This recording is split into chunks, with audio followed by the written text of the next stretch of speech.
real quick, I forgot one thing. This is like the most important thing that will set you straight as far as getting a good algorithm is how to answer your cards. So right here, blank is a co-receptor which is required by the coronavirus to enter a cell.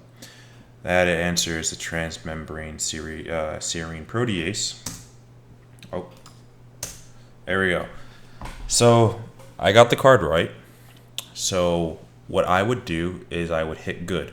So the keyboard shortcut for this, again, I really think you should keep your hand on the keyboard as much as possible. Spacebar flips a card. Spacebar also hits good. Number 1 hits again. Number 2 hits hard. Number 3 hits good. And number 4 hits easy.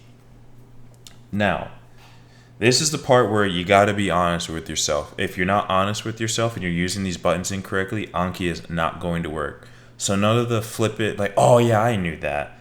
I'm going to break it down real easy for you.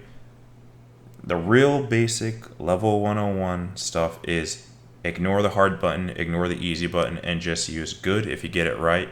And again, if you don't get it completely correct. Now, the study where the guy who made the algorithm and the study he did, for his version of the algorithm, I think he had like 8 choices. And what they saw in the study was that over a time frame of years, when you appropriately choose the correct button, you do see a spread out of the workload. And it makes sense because, as you can see, all these buttons push the card out a different interval. So if you're accurately assessing your knowledge on the card and you're picking the corresponding button, you will, spread out your workload.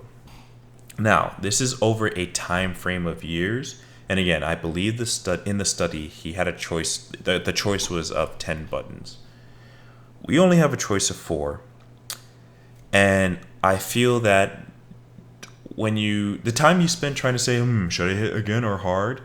That's time where you could have just hit again and like say you got the card wrong and hit again and, just learn it again. Just be a little bit more efficient that way. Or, is this easy or is this good? Just hit good and, do your reviews. Now, if you must use these other ones because you're just like, I want to make my studying more efficient. You see, here's a good rule of thumb that I like to go by.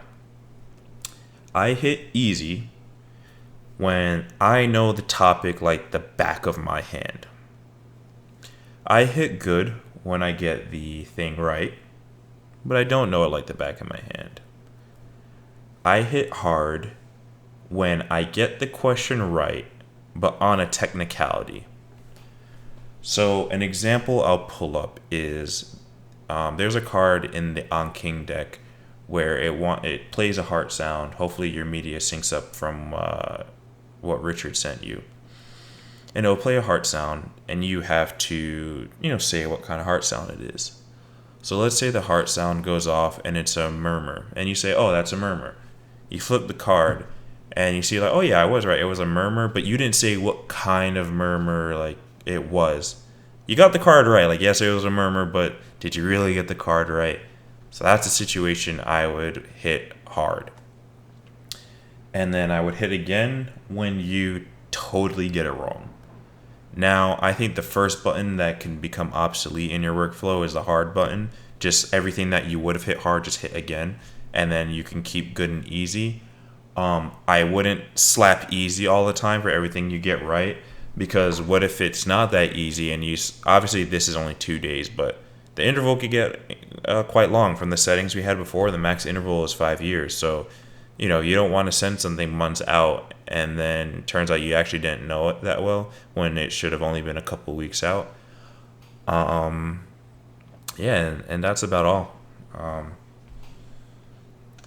I'll hit you guys up with some more content in the future.